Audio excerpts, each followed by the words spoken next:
as soon as I looked at him, he knew. He was like, "You're pregnant?" And I just started crying. And then he left. He left the waiting room. My aunts went after him.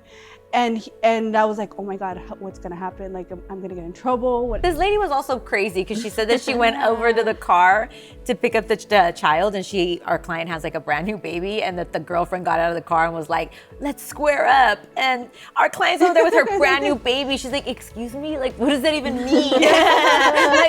It's already hard. Divorce rates are already high. I don't even know what it is, like 50%? I think it's even higher. Probably right? higher. Yeah. But with disabilities, now it goes up to like 80. Like, it's such a high rate. And a lot of it I can see. I was just like listening to something a few days ago where it talked about how there's one parent that takes the job of the mom, the caregiver, the caseworker, the scheduler, like basically everything. And she's like, it's me. And it's me. Yeah. It is me.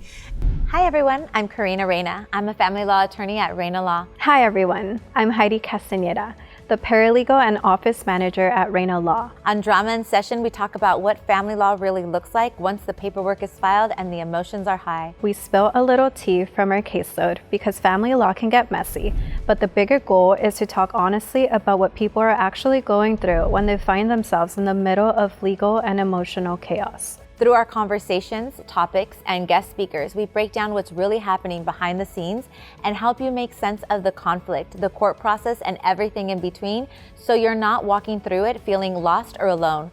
Welcome to Drama in Session.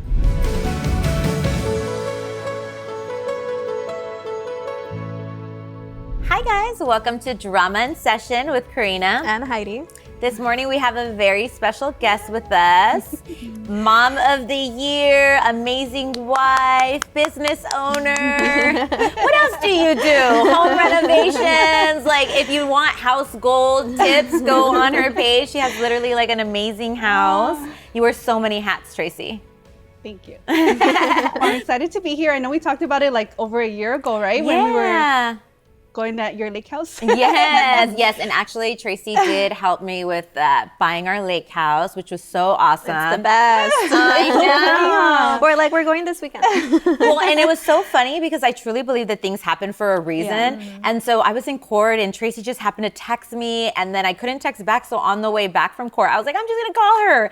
And we were talking and I'm like, hey, I'm going to Lake Arrowhead this weekend. You know, what does it look like if I want to buy a house? That's literally how it started. And then within a few months, I had a house. Yeah. Thanks to Tracy. I always say, don't tell me your goals because I'm going to help you make them. That is literally like just gold right there. Like, seriously, the fact that you do that. And we've sent so many clients over, and the fact that you've been able to help them. I think that you helped recently our clients that they had to move out within like 30 days. Yeah. They were like, hey, we have to move, but it's like within a month. And I'm like, okay. When they told me that, I was No like, problem. I was like, I have the perfect person for you. And they're like, and I'm like, call her right now. Yeah. Because, you know, people don't always listen, or they're like, or they wait until the last minute. I'm like, okay, we're at the very end. We're at the last minute. You need to call them. Yeah, no, and I appreciate you trusting me. And then like even the clients too, like I'm so grateful for them. I don't know if they even told you, but when I first started helping them, they were like in love with a certain house. And he was like, that's the one I want. That's the one I want. And then it didn't work out for some reason or another. And I'm like, look, trust me. I've done this so many times. If it gets away, it's not the one. I promise you. And then we found the one. We got into escrow. They got a great deal. And the location and everything just worked out. So afterwards, he was like, you know what? I was actually going to stop doing it. Like I was going to cancel everything. But then I trusted you. And he's like, I'm so happy. Like, I'm so happy. Everything worked out, the house, everything. So, and honestly, everything happens for a reason. And like, literally, we say that all the time. And I probably was like the worst client to her.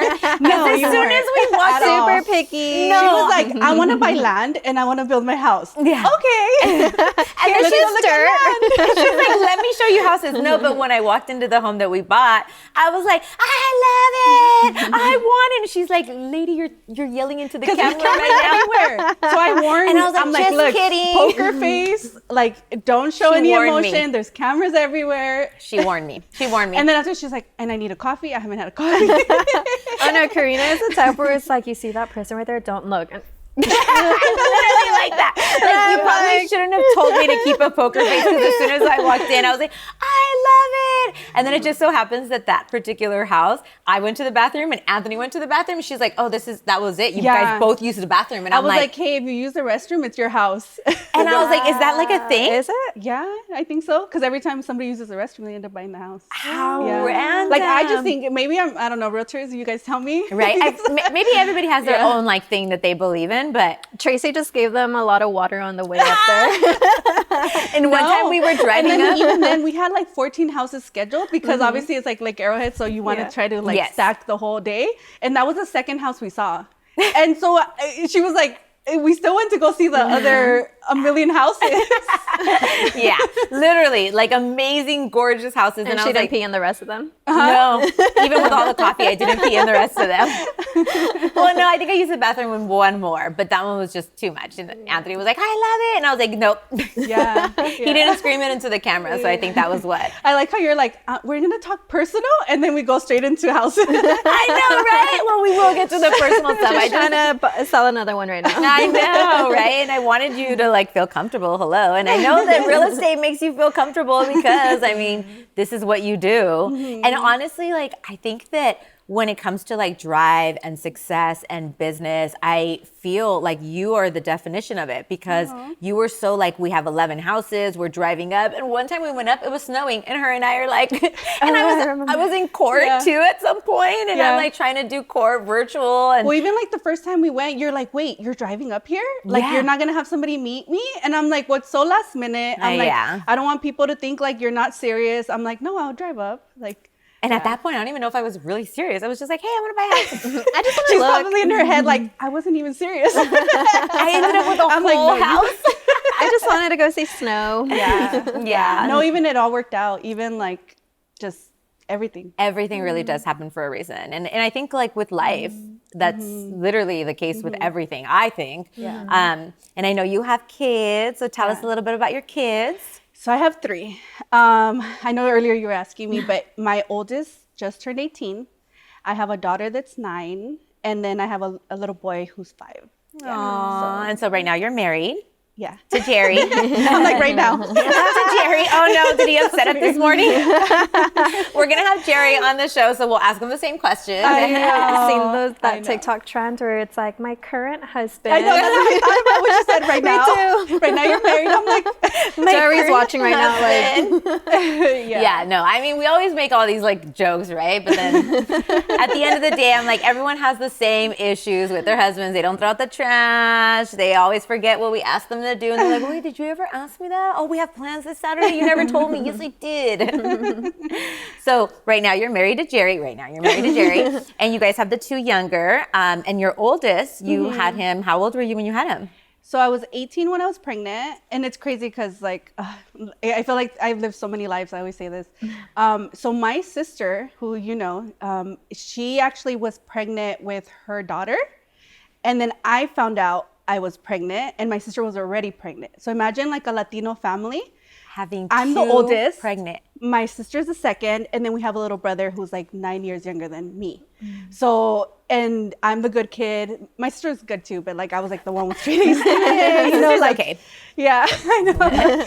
Yeah, no, and then imagine like I'm already like, my parents are mad that my sister's pregnant and she's still in high school. I had just graduated high school. How am I going to tell them I'm pregnant? Yeah, so I was 18. I had just graduated. And then I ended up having my son when I was 19. And right when, how my parents found out, and I don't know if you want me, how much story you want me to share. I'm like, tell us. Cheeseman. No, so when my sister was delivering her daughter, she was in the delivery room with my mom because she had a C-section, so it was only one person allowed. And then we were all in the waiting room, like a telenovela, like my aunts, my grandma, like my dad, all of us. And my dad was just so disappointed, and he was just like, hi, Tracy, don't get pregnant. Like, you know, because obviously my sister. And you hadn't told them at that point? I hadn't told anybody. No. And how far along were you at that point? So my sister had her daughter in January. Okay. I found out I was pregnant like end of November, almost December. Okay. Yeah. And imagine like I was trying to bring my son's dad to the holidays And my parents are like, who's this? You know, like, Yeah. because it's like, I need to start introducing you guys. Yeah. And then my niece was born in January. So I was like, what, January, like 4 months, somewhere around that line? Wow. Yeah. And as soon as I looked at him, he knew. He was like, you're pregnant? And I just started crying. And then he left. He left the waiting room. My aunts went after him. And I was like, oh my God, what's gonna happen? Like, I'm gonna get in trouble. What, you know, technically you're an adult at 18, but you're still not. like, You're in a little. Hispanic household. yeah, no. So that's how my dad found out. And then my mom found out after. Wow. Well, I mean, just the fact that you were literally a teen mom and then now you Yeah. have this amazing life it says a lot. Because I know that I had a baby young, but I didn't have a baby at 18. I had a baby at 22, and that was so hard. And now I look at 22-year-olds, our intern, and I'm like, I had a baby, a whole baby I look when at I my was your son. age. Yes. My son's 18. I look at him and I'm like, there's no way that I can see him having a child. Like, there's no way. Crazy. Yeah. And then we just did it. Yeah. I mean, at some point I was at the hospital, like, you guys are going to let me go Yeah. home with this thing? Me? I'm never going to change the diaper. No. Like, And then even to top it off, like, my parents, because my dad was like super old school. My dad's Mexican, my mom's Salvadorian. So how that household worked out. But like my dad was like, hey, like you're going to bring him and his parents are coming over and we're all going to sit at the dinner table and we're all going to talk. And I'm like, okay. So his dad, it's hard to explain it, but my son's dad, his parents are first generation, like they were born here. Okay. My parents were not born here. So it's different when the way you think, right? Yes. So they came and his parents were divorced. My parents were still together, but they were already had started a divorce process that we weren't aware. We found out a little bit after. But during that time, like we were all sitting at the table and he was like, okay, you guys are going to get married. And his parents looked at us like, no, they're not. And then I'm looking at like, well, no, I don't want to get married, you know? And then my parents are like, yes, you are. So it was like a weird, awkward conversation. Yeah, because he was just like, okay. he was like, what did you bring me here for? Trapped. Yeah. So, Wow. Yeah. And then we decided, you know what, let's just move out because we weren't going to get the support. Obviously, my mom still supported. My parents ended up getting divorced during that time.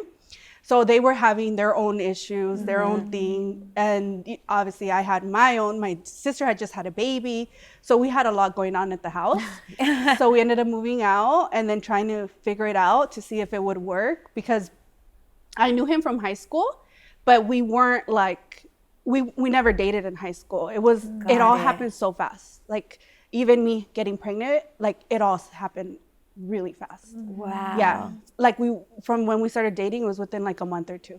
Yeah. Wow. It was That is quick. wild. Yeah. And then you're just so young.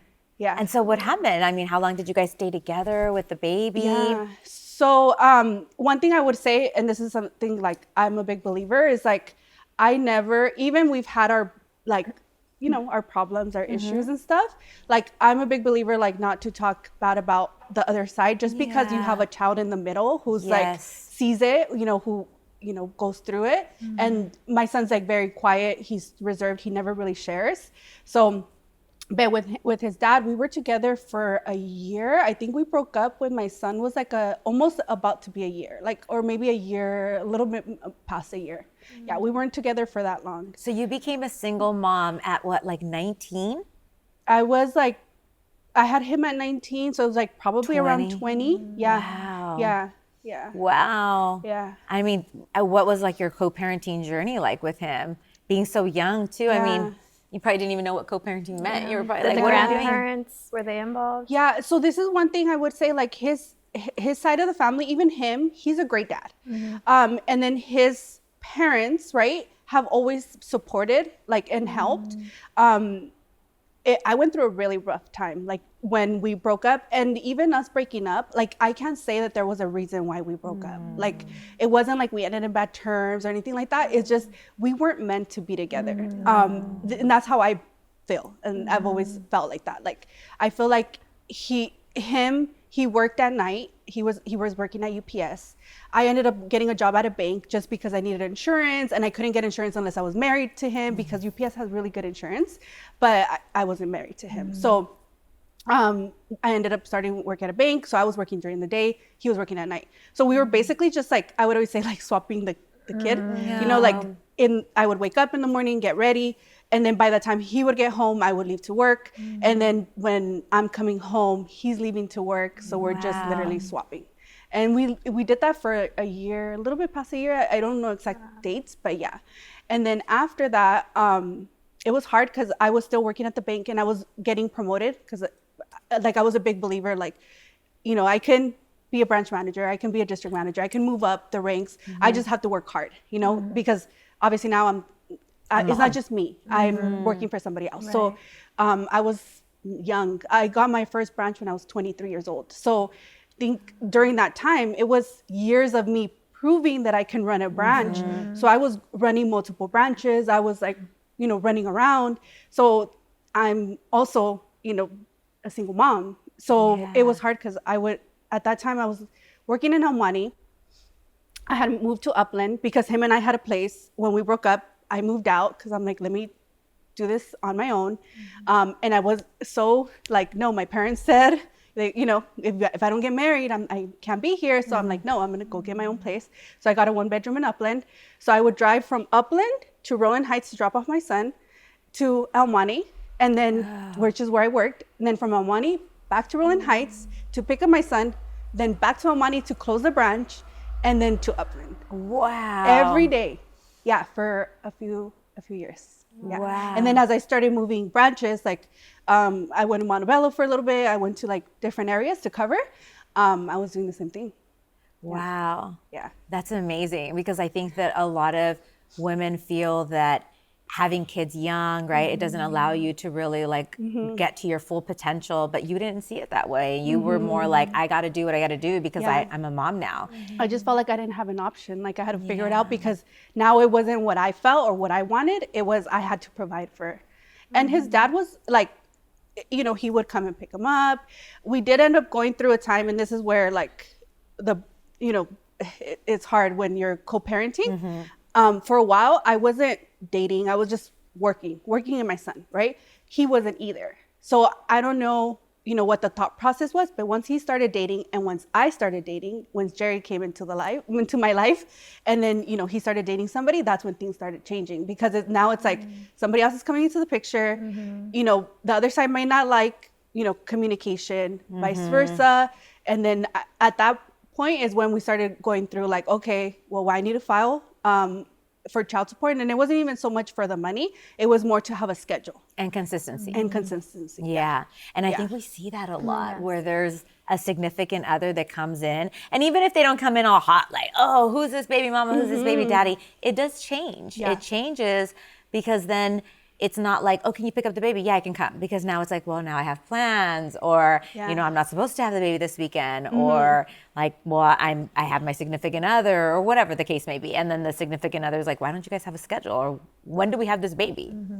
So I imagine that was difficult. Yeah, and I think for me, like in the beginning, I think it was getting used maybe his dad getting used to the fact that now there's another man, and, you know, I'm living with him. Because when Jerry and I met, my son was 3. Like 3 and a few months, right? So we moved in together really quickly. And I just knew, like, for me, I just knew, like, okay, he's the one. Like, he's the one that I'm going to be with. He's the one I'm going to marry with. Like, and we were young still. I was 22, 23, I don't know, around that age. And he's a year older than me. So he was probably 23, 24. And when I, you know, met him and everything happened so quickly, you know, his dad is like, whoa, what's going on? Who's this guy? You know, my son was playing baseball. So then it's like seeing each other at the fields. And then he started dating somebody. And this person made it so hard where like I would get notes in my son's backpack. I would get like text messages. And I don't know if she was just feeling like, I don't know, that I'm going to come back. I don't know. Like, I think a lot of it is that. Like the concern of the baby mama. I think a lot of it is. Yeah. But it's interesting to me when you know that they, because you're like, hey, I have a child that their father's involved. So you are choosing to walk into this situation. Yeah. So why are you coming in so hot when, I don't know. And they knew each other from high school. So they have like their own history. I don't know if they dated back then. I really don't know that. And I'm always somebody like, I don't know. I just kind of focus on myself and focus on whatever's going on. You seem so chill. Yeah. She's like, yeah. No, but there was a couple of times where like she got me really mad, where I was like, okay, we're gonna go meet at a park because it's not. Yeah, no, it was like she was crazy, and even after, like they broke up, he ended up having a child. So my son's brother is, sons to her, and even after they broke up, and she called me one time and she was like, hey, I just want to call you because, we're going to court.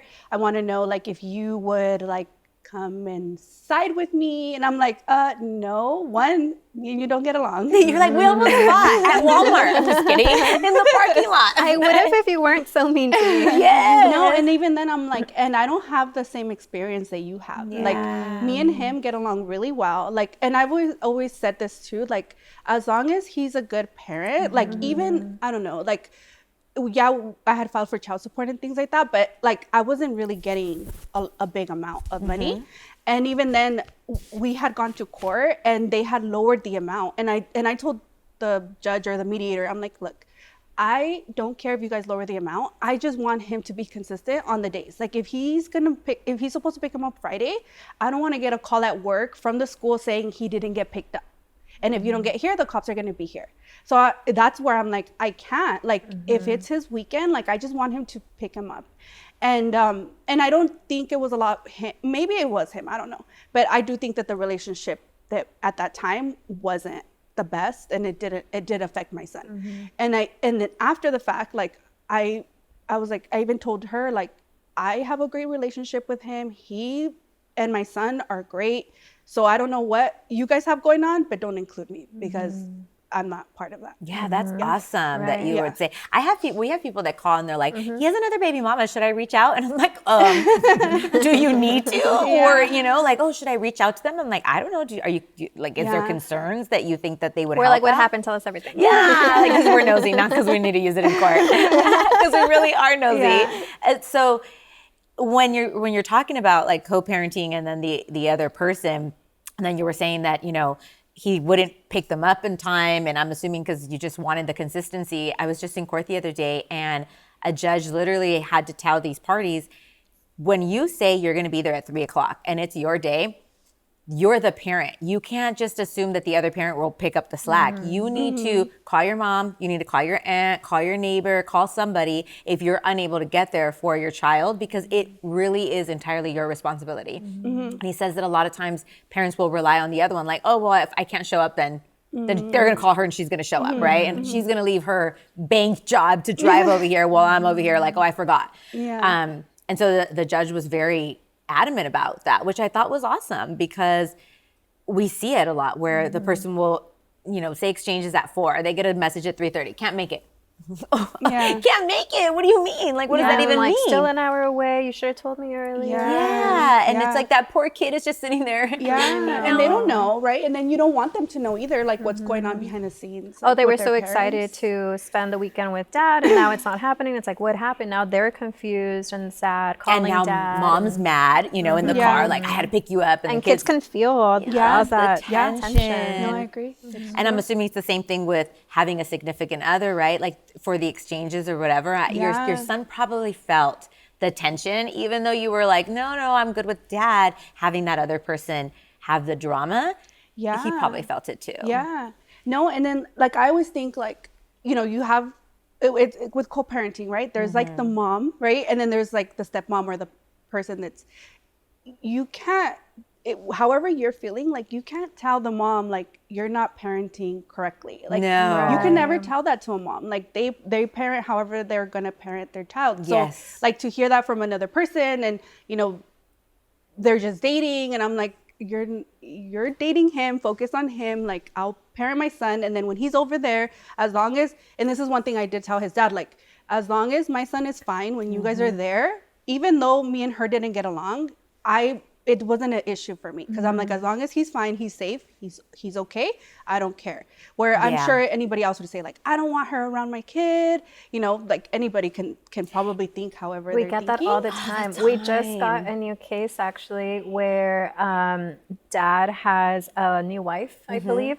And the wife sent our client a message saying, hey, you know what? Moving forward, you're going to do all communication through me, not my husband. Yeah. But it's like, no, lady, you're not. And the literally, mom. she said that. She was like, no, I have an agreement with him. I'm going to communicate with him. And she's like, feel free to send me the agreement, the proof of the agreement, otherwise communicate with me. And our client was like, no thanks. But this lady was also crazy because she said that she went over to the car to pick up the child, and our client has like a brand new baby, and that the girlfriend got out of the car and was like, let's square up. And our client's over there with her brand new baby. She's like, excuse me? Like, what does that even mean? Like, are we gonna square dance right now? So it was like funny when she said it to me because I could only imagine what she was like in that moment. Like, I'm sorry, what? It's like literally a baby. Yeah, and then she's like, oh, you brought your baby on purpose. And she's then it's like, now we're adults, like we can't think like that or do that. no. And then, you know, we get that all the time too, And where it's like, for what? Do you still like them? Yeah, Like, like- clearly this is coming from a emotional place. and it's just, even if the stepmom or the new relationship is not weird, like if the mom is weird for no reason, like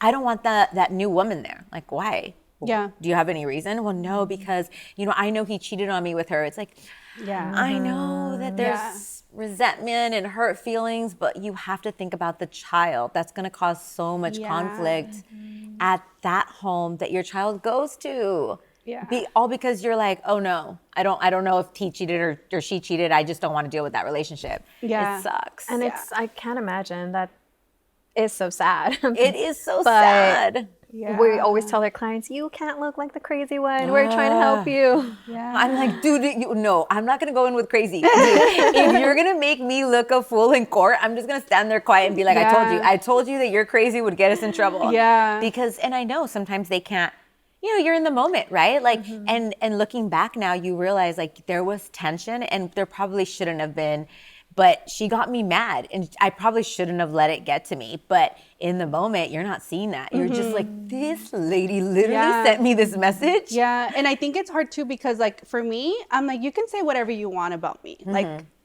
think whatever you want, say whatever you want. Like I know the person I am. Yes. But if the moment you start affecting my kids, then it's different. Then it's a problem. Yeah, and that's what happened. Like she was sending me messages regarding my child and things where she's calling out my parenting, you know, saying things, and that's what it affected. And at that moment, like I could have easily, you know, made things worse with her, but I called his dad and I'm like, look, I'm the mother of your child.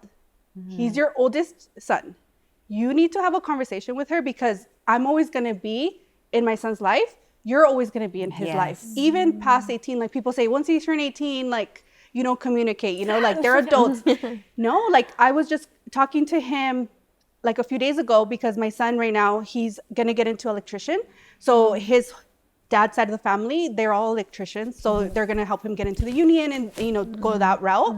And eventually like our goal is to help him build a business and, you know, grow it like that.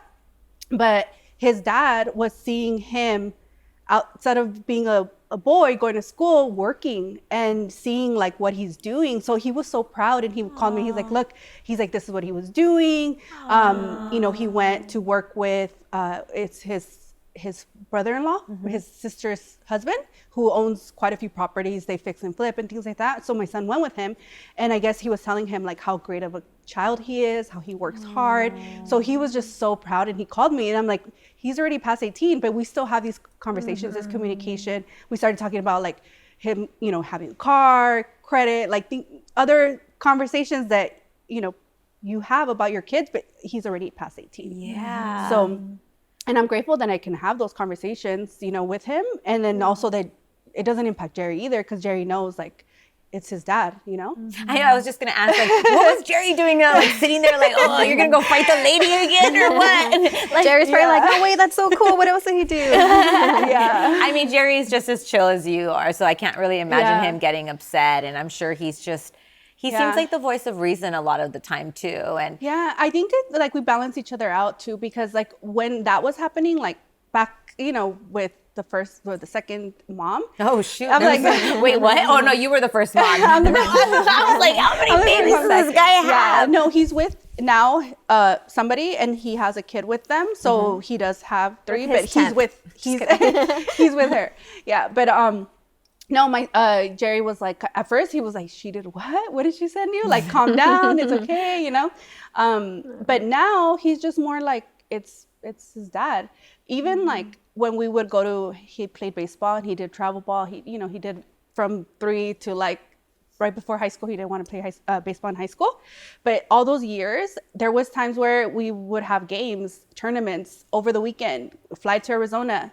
We were both there. We would sit next to each other. We would talk. Like, it was like normal. We would go to dinner. Like when my son's birthday, we would all go to dinner. Yeah. That's amazing, because that is nice. literally the goal. And I don't know how you get to that point. I don't think there's like a magic formula. I think you just have to learn to let things go, right? Like, not everything the other parent is saying is to attack you.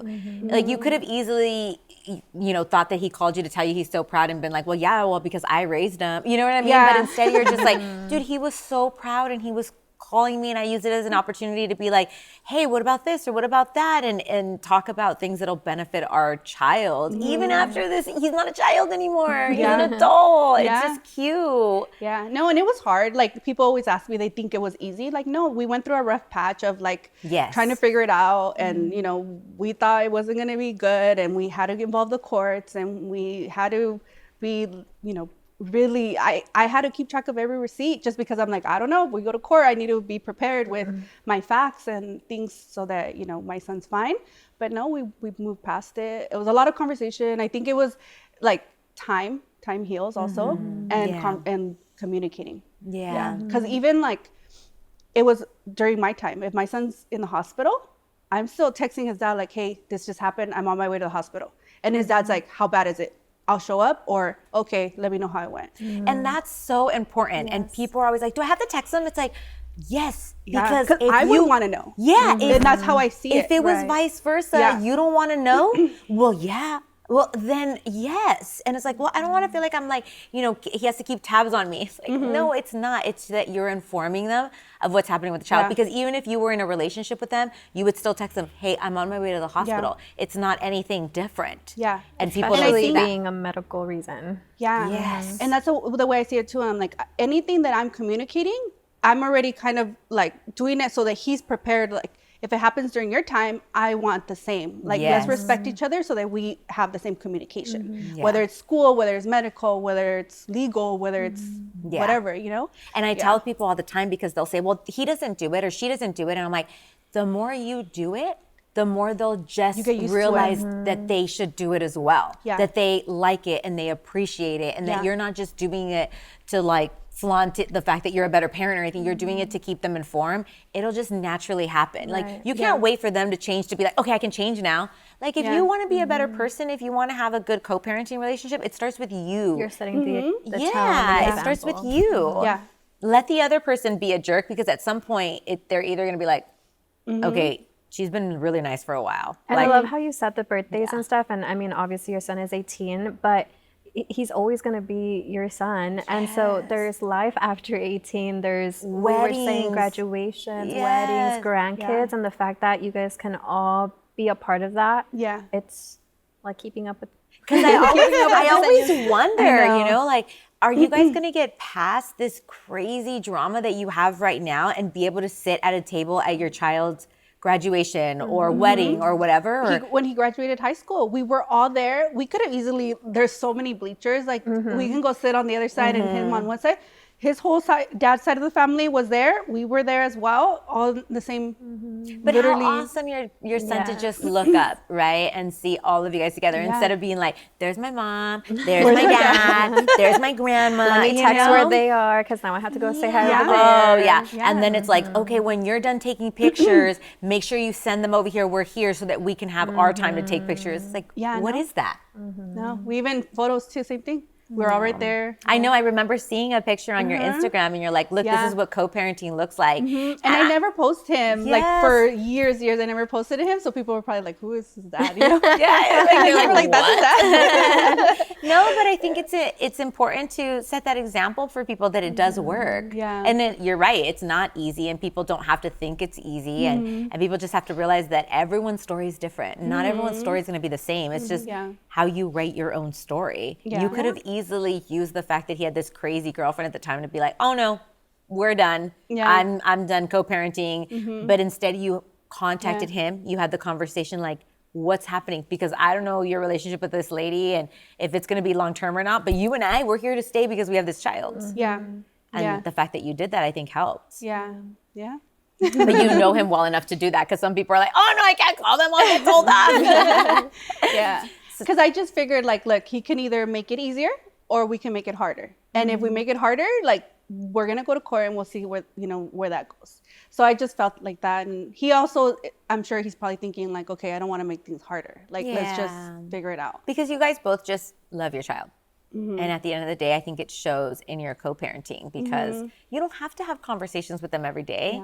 You don't have to be lovey-dovey and hug at any time you see each other, but you just have to be respectful. And there's a difference, and I think that that's where people don't see it that way. They're like, "Oh, I'm not going to be over there buddy-buddy with them." It's like, nobody expects you. Just say hi. Your child is going to look at you to see what your reaction is when you see their other parent. And that, to me, is so heartbreaking when your child's like, "Oh no, my mom gets mad or my dad gets mad." It's like, that's and you don't want to put them in the uncomfortable position No, either, because it's not their fault. Right. It's not. Yeah. So now you have Jerry, and you guys have 2 kids. Yeah. So what was it like starting over? Because obviously you were a super young single mom at some point. Yeah. Amazing, because you were like working hard and building this life, and then here comes Jerry. And it's like, let's have babies, let's get married, let's do all this stuff. So we met at a bar. I think we met at a bar. Always a good start of In a story. Pasadena. She's all writing down notes. She's like, "Bar in Which one? Pasadena." She's like, "Is it still there? Have you been? Are they cute?" We actually, when we got married, we took a picture in front of there was still a sign. I don't think it's named that anymore, but yeah. Anthony and I made at a bar too in Brea, and it's still there, but it's not named the same. Yeah. So we met at a bar, and then we went on a date like that following weekend. And even when we met, like, I don't know, he can tell you his side when you interview. We're all writing down questions. Yeah. I just knew, like, I don't know. Once I saw him, I was like, there's something about that guy, and it was just, I don't know, Like this chemistry, without even speaking to him. Like, you just knew. And the crazy part, if you like, is he actually, I would have bumped into him many more times because he worked in West Covina, which is, where I lived. And my neighbor, or I always call her my cousin, but my neighbor was going to the gym where he was working at. And she had told me many times, like, "Hey, come meet this guy, I sign up for a membership." And it was him this whole time. And I'm like, no, I'm not going to go to the gym just to sign up for a membership. And meet some guy. And my son was little, like he was like almost like 1.5 years too. So I'm like, no, why do I want to do that? I'm not going to do that. So imagine I would have met him back then. I just felt like, for whatever reason, things happen for a reason. It wasn't the right timing for me and him to meet, because I wouldn't have been ready. But there was this invisible string that was... That red string theory is what they call it, right? Yeah. I've been seeing it. Yeah, that's crazy. And there's multiple times where I think him and I were going to meet, and we just didn't. And that day, it just so happened, I was on my way to Vegas. He was actually going to go somewhere else with his friends.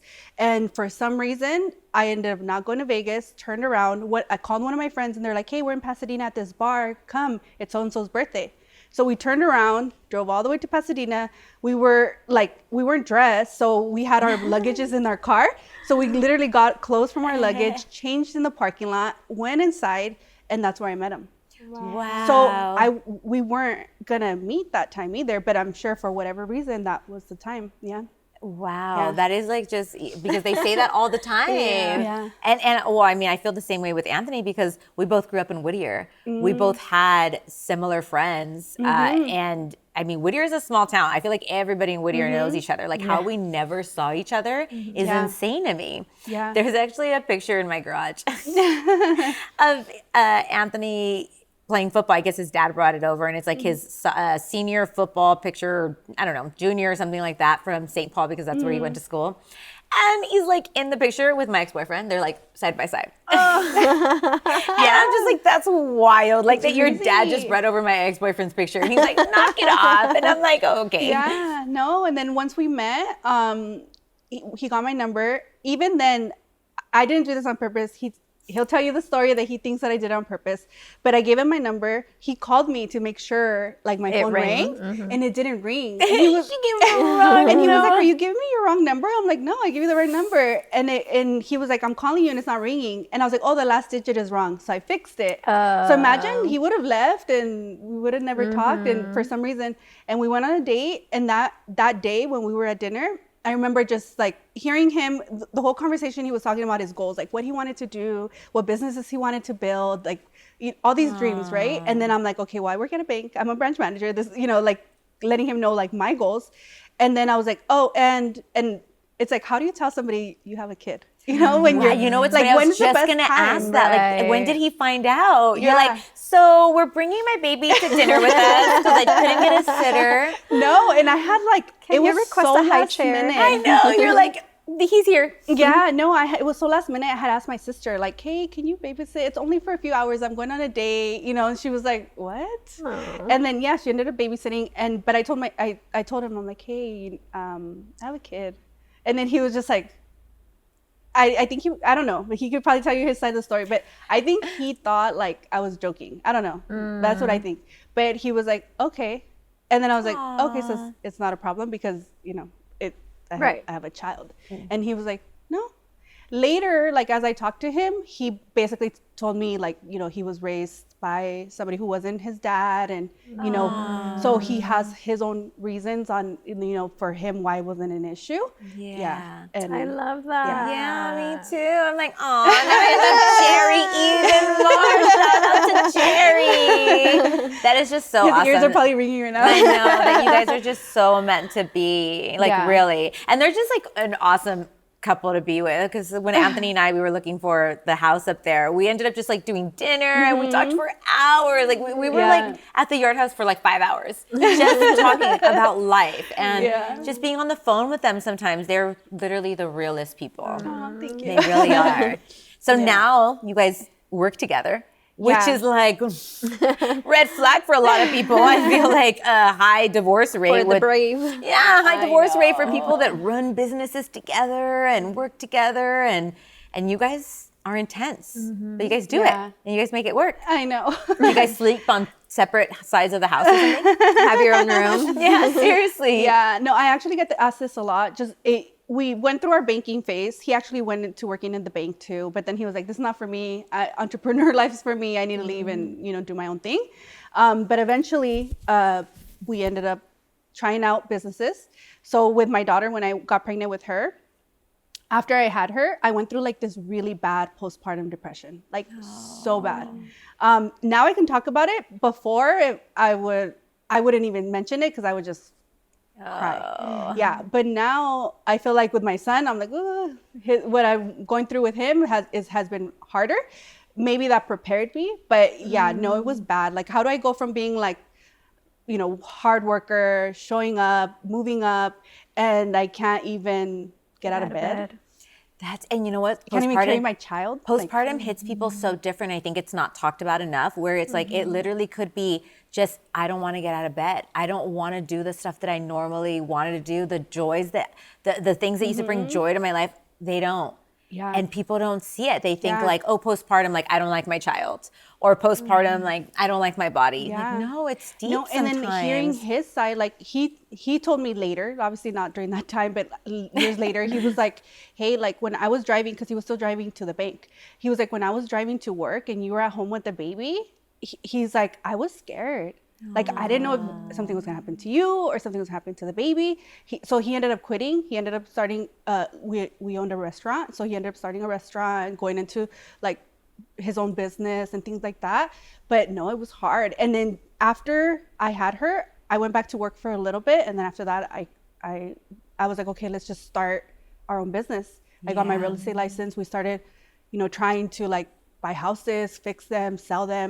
The great thing though, business-wise, was that because he had great relationships and I had great relationships at the bank, we didn't struggle as realtors. Like a lot of people say like, oh, it took me 6 months, it took me a year. Like for us, we like as soon as we were telling people this is what we're doing, within a week we already had a buyer, and then within a month we already had a listing. But it was relationships. Like the listing we got was a coach that was on my son's baseball team, and he was like, oh, you guys do real estate? I need to sell my house. He's like, it's a rental property. And then my our buyer was a referral from somebody, and they were like, hey, he said he needs to buy, he doesn't have an agent, can you help him? So we just took off right away. And you're like all Googling, how to sell a house? We said we were real estate agents. While she has her baby. She's like, how do we sell a house? But you know what? Like I've always been really good with contracts. Like, and I think this goes back into my management side of things. And like for me, I'm like, if you just read the contract, it literally tells you. And like I'm somebody that's like, no, I want to make sure I protect my client. Like I want to make sure that if for some reason we need to cancel, they have a way out. If for some reason I'm representing the seller and the buyers want to cancel, no, we're keeping that deposit. Or, you know, or how can I protect my seller so that during that time that we were in escrow, they're not losing. They still get something out of it, because the longer it is, it affects them, and it affects their purchase price, it affects a lot of things. Contracts are so important, and it's like one little word can literally change everything. And I mean, we deal with it in family law. They're not called contracts, but they're called like stipulations, agreements, things like that. And we had that issue this morning where the opposing counsel wrote something in, and I'm like, this doesn't sound like we're just extending the time. This sounds like this would literally just be this person's time. Absolutely not. And they're like, well, we know what we meant. I'm like, no. No, I'm sorry. It I'm not. literally has to say. It literally has to say, because at any point in time, somebody can just run with that contract. Same thing with prenups. I'm like, you have to make your prenup so airtight. It has to be very specific. Yeah. And I think the fact that you're so good with contracts is probably yes. Yeah. And I look back and I'm like, I wish that when I was an undergrad, I took more business classes, because I never thought I would have been in running my own business the way that I am. And I don't have a business background. One day I was just like, oh, I'm opening my own firm. Just like her, I'm like, hey, you want to start a podcast? And we're like, cool. And here we are. And so, you know, I feel like kids should take different classes, not specific to their major. Like take contracts, take, a business class, like take different things, because you never know what you're going to use later. Like really, you're not. And I will say, like, I'm so grateful I went through the bank, like, and I moved my way up. I started as a teller, lowest position, and I moved my way all the way to branch manager, running multiple branches, running district-wide business side, a lot of things. So from there, I learned business, I learned credit, I learned loans, I learned mortgage, I learned so many things, like literally like everything that they cover, but also management. And I feel like the fact that bank will make you run your branch as if it was your actual location. Like I had to look at P&L sheets for a bank. Imagine. I don't know what a P&L yeah, and I'm like 20 something. Yeah, like I would have to see like how much expenses are going out, what's the money coming in, where's the money coming from, like all of that. So I think all of that trained me to be able to do what I'm doing now. Definitely. Yeah, because there's no way that you would have just, I mean, I'm sure you could have figured it out, but. Plus the networking. Yes, and networking is huge. Yeah. People don't see that. Yeah, because I spent a lot of time as a manager, like going out to the community, building relationships with nonprofits, like being involved in nonprofits, being on boards, being on chambers, like all of that is like, I feel like a lot of why we're doing, you're at. And also like understanding too, like me helping an attorney is like helping any other person. Like they want to be helped, right? They want to make sure they're protected. They want to make sure they get the best deal. So to us, like I'm like, I can help an attorney, I can help a doctor, I can help any professional, because I'm confident that I know that I'm going to take care of them. Yeah. So I know your original question was working with Jerry. In the beginning, it was hard because I come from like management, schedule. Things are, done a certain way. My calendar is my life. I have like literally every hour booked. He's more like, go with the flow, like. And you're like, where does the flow go? What time the flow is not on my calendar? What taking us. Yeah, and he's somebody that will like, he'll book an hour consultation, and that hour, I'm sure, like, it's like 2 hours, but you're talking about loans, and then somehow you're talking about business, and then I need more finance, I need, more cash flow, I need more this, I want to buy a building, and it's like all your goals, he's like and he's like, okay, how can we make that happen, So now you go in, and instead of the hour, you put in 3. She's like, okay, I'm blocking him out for 3 hours. So that was hard because it's what he does best. Like, he loves talking to clients. He loves sales conversations. Send him to go meet partners. He loves it, right? And for me, I love that too, but I had to take more of a role of like management, operations, systems, because we saw quickly that we get referrals, right? And right now we're going through this thing where we went from creating a lot of content to like a whole year, 2 years of no content. And I can share more. I don't know how much you want me to share, but because of my son and everything that he's going through, my youngest. So we went from like hardcore content to like shut down. I'm not even on social media that much. And if I am, it's here and there stories. And we still were doing well because we live off of referrals. We get a lot of clients that refer us clients. But it's also, how do you funnel, like, as you get leads coming in, ensuring that, they have the consultation. Once they get the consultation, move through, like, okay, get that pre-approval, go into looking at houses. If they're selling, like they're staging, there's so many things that go into it. And we have a team. Before we had salespeople, like where he had loan officers under him and I had realtors under us. And it worked for a while, but I feel like for whatever reason, the past year and a half, it just, I wasn't meant to have a team anymore because my whole mindset had to be focused on my son.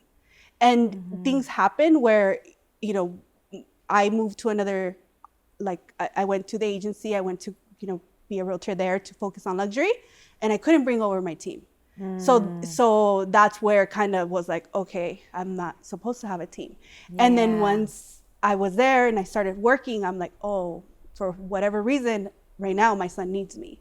And things changed. So that's when we started realizing, like, okay, we really need to make sure that we've always had our systems in place, but now they're tight, because as we get busier, we don't want to drop the ball, because I have something going on personally. My clients do too, and they need help. And I have to show up for them just as much as, I am for my family. So obviously you've mentioned your son a little bit, and I did want to talk about that because I know that you're spreading so much awareness on TikTok and Instagram about autism and resources that parents don't realize that they have, because I know that you were struggling and jumping through hoops to be able to get the resources that you have for your child, which obviously didn't give you the opportunity to be full on in the business, right?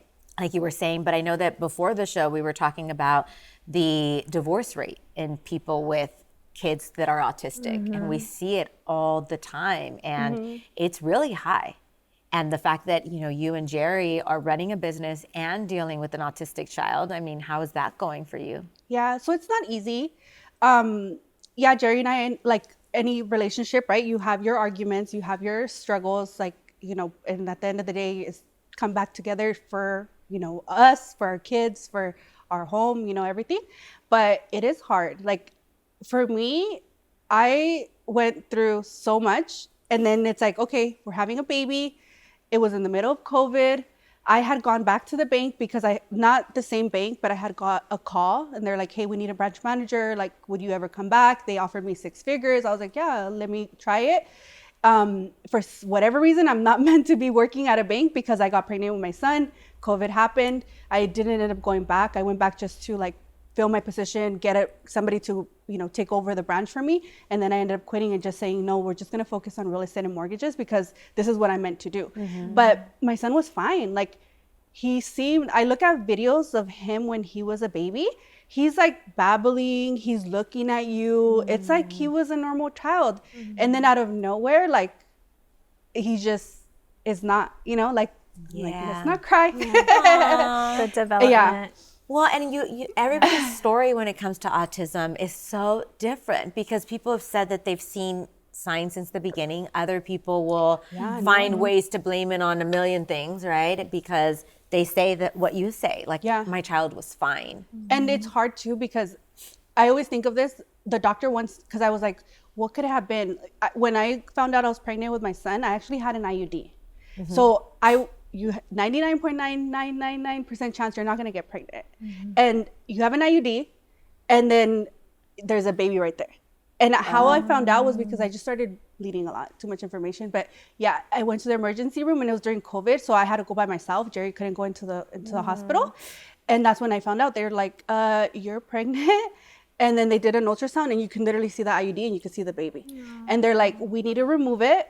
Something can happen to the baby. We're letting you know. But you can't leave it in. Yeah, and they removed it. Grateful that, you know, my son was fine. There was no issues. But for a while, I'm like, okay, was it that?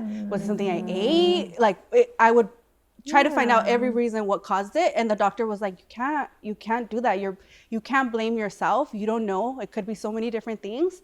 All you can do is just try to help him. And not be in denial, because we see that a lot. We see that with our clients, that one parent is so in and the other person is just like, no, they're fine. Yeah. Like, no, they don't need these resources. Like, no, they don't need I'm not taking them to therapy when it's my time. Like, which only hinders. Yeah, like let them go play soccer. They'll learn. You're like, they'll learn what? Playing soccer. They need therapy. And it was hard too, because it's even like, okay, what therapies? Like, I don't have anybody in my family who has a disability. Like, where do you start? How do you get the resources? How expensive are they? Like, all of that. It was a learning curve. Like, I remember when I first found out, like literally when I heard, we knew already he was getting tested. They were testing him for a while, and then they're like, okay, we have a call scheduled. As soon as they told us he's diagnosed with autism, delayed speech, like it was like 4 different things that he was diagnosed with. I just started crying. Like, I'm like, what? And I just remember being like, okay, what does this mean? And Jerry was like, it's okay. Like, we're going to move past it. Like, everything's going to be fine. And I'm sure he was trying to be strong, but I was just like, what? Because it's your child. It really is. And I know that we have family with disabilities. I have a sister, and my sister's older, and she's 52 now, and she's high functioning, very high functioning. But I know she's autistic because I just know. I don't know if she was ever really diagnosed with autism, because it was 52 years ago or 50 years ago or whatever. And my mom, I still feel like she's still in denial. Yeah. It's like she knows that something's wrong with her, but she's very like, if somebody were to point it out to her, she doesn't label it. Yeah, and she's like just in denial about it. And even with my sister getting resources now as an older woman, like my mom's like, she doesn't need it. And I'm like, yeah, it's still important. And my sister's very big on routines. And I feel like I've kind of tried to advocate for my sister and tell my mom, like, Mom, you can't disrupt her routine, because then it throws her off. It literally throws her off to the point where she's going to end up in the loony bin. Yeah. But I'm like, it's true. And they're really big on their routines. Like, if anything throws off, now he's not sleeping at night, he's awake, he's self-injuring. There's like so many things. So for me, I just got used to, and that goes back to like where I said, maybe I wasn't meant to have a team anymore because I needed to focus at home. But for the first year that I found out, maybe not a whole year, maybe like 9 months, I was in denial. Like, I was, because I remember I was like, okay, he's going to be fine. It's just a diagnosis. Like, things going to work out as long as he has his therapies. So my Jerry's mom, my mother-in-law, she was at our home, and then therapists would come. We had like 3 different therapists come. Basically the whole day we had like a shift. Like, he had his shifts. His calendar looked crazier than mine. Yeah, we see that. Yeah, so I was like, okay, he's taken care of. Like, me and him are just gonna focus on business. So for that first year, like, him and I were just content, business, growing our team, doing all these things. But then the second year, I started noticing like, okay, you know what? Like, yeah, Jerry's mom's great with him, but as far as advocating, she doesn't really speak English. Having these conversations with the therapist, he's not getting better. Like, we need to, like, maybe I need to step in and kind of see, like, how are the therapies happening? What's going on? Do I need to change things up? Like, all of that. So that's when I started spending more time where I'm like, okay, let me join his therapies. Let me do this. And that's when I started noticing, like, okay, there's a whole world of autism and you see, like, what you see on social media, which is like the children and what they go through and how they're feeling and all this stuff that we don't even understand, right? When they're hitting themselves and all these things, but also the back end of like the business side of it, which is like the therapies, different therapists. You have OT, you have ABA, you know, you have speech, you have so many different, and then you have school, and then you have regional center, and then you have IHSS. So it's so many different departments. If I wouldn't have stepped in, there's no way, like, who would have done that? Like, who would have had these conversations? And even then, like, it's not easy to get, like, all of the services for him, all the resources. Like, you have to fight for them. And sometimes it might feel like, people might say like, well, you don't need it, you make enough money. But it's like, no, like this stuff is so expensive. And even if it wasn't expensive, even if we paid out of pocket, it's still like resources that he's gonna need later on when he's older. Like there's, you know, how is he gonna live a normal life? Like, you don't know. Some people can be high functioning.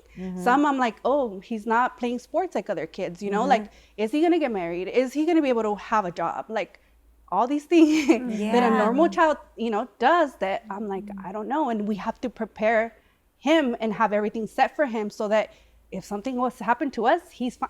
He's fine.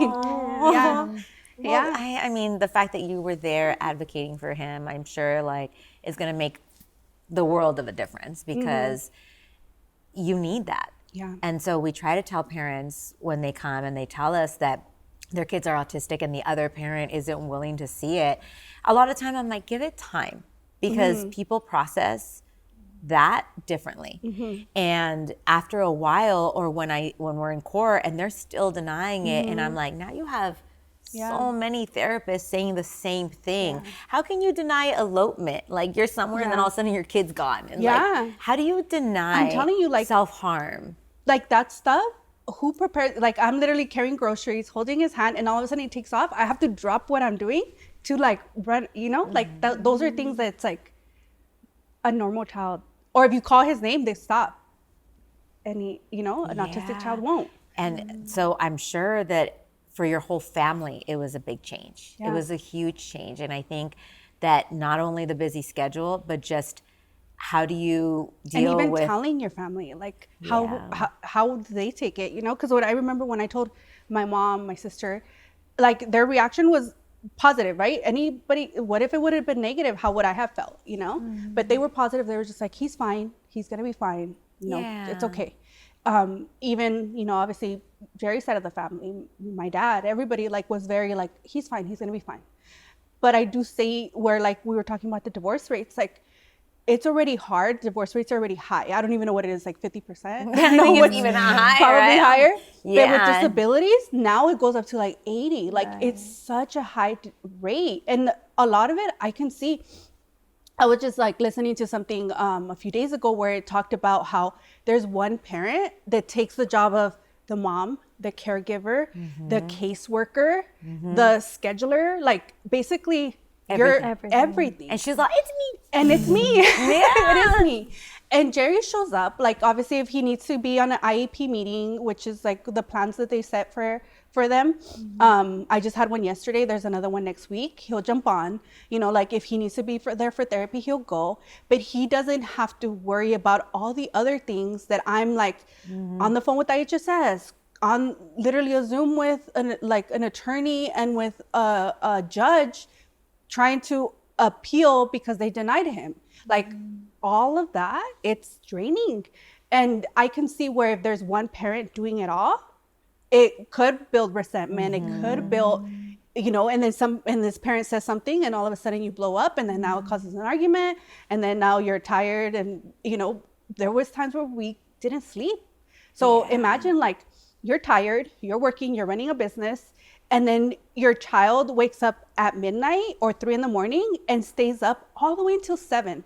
And being up, hitting himself, like banging the floor, like hurting himself. So you have to be awake. You have to be helping him like for hours. So and imagine then you have other kids that wake up at 7 and have to go to school. And you have to take them to school, and then you have to show up, and you still have appointments, you still have clients. And so I'm sure like, and I think for us, we argue, like, you know, every relationship, people fight, you know. I think we just kind of got it to a point where like, okay, we have to move past it. We have to support each other.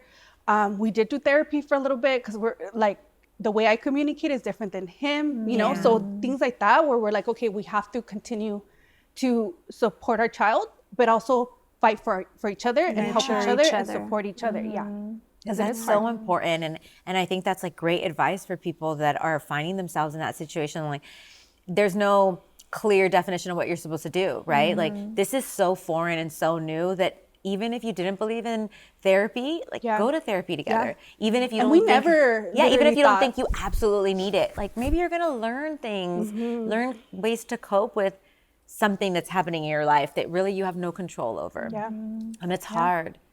But honestly, you make it look easy. I know. I show up and I'm like, everything's fine. Honestly, and I think that that's what's pushed you to do amazing things, and it's going to continue to push you to do amazing things for your son and for your family, and then having Jerry just there. I'm just kidding. And I'm sure we'll hear with the flow. I'm sure we'll hear all from Jerry because we're going to have him on the show hopefully. Now I'm like scared. I'm like his PR. Like, wait, what are you going to talk about? What are you going to talk about? You're not going to talk about this or this or this and that. And she's all coming on. She's all cut this and cut that. She's going to be behind the camera. It's like, he's all scared. He's all, oh, okay, never mind. Changing subject.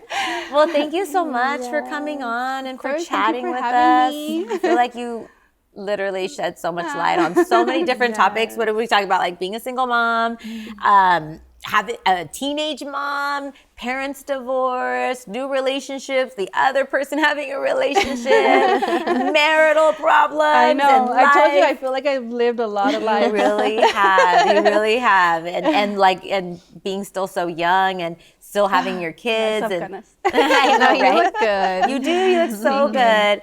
But I think that, you know, this is just going to be so helpful for so many people. And thank you so much for joining us. And I'm sure we're going to be seeing a lot of you soon, right? Any upcoming cool things going on for you? Yeah. So actually, I can't share too much about it, but I was casted to be on a TV show. Yay. It's going to be coming live soon. We actually are going to be filming very soon. So you guys will be seeing a lot more of that. Yeah, we'll be excited for that. Yeah, premiere night, and we'll be all eating our popcorn like we never. Premiere party. Yeah. Well, guys, I hope you enjoyed chatting with us and with Tracy today, and we'll see you soon. Bye. Thank you. Thank you for joining us on Drama in Session. If you're navigating divorce, custody, or conflict, you're not alone. At Reina Law, this is the work we do every day. If you have a Los Angeles County case, you can contact our office for a free consultation at 562-360-1588 or visit us at karinareynalaw.com. If today's episode helped you, share it with someone who may need it. Don't forget to subscribe, leave a comment, and join us next time as we continue breaking down the drama, the law, and the lessons in between.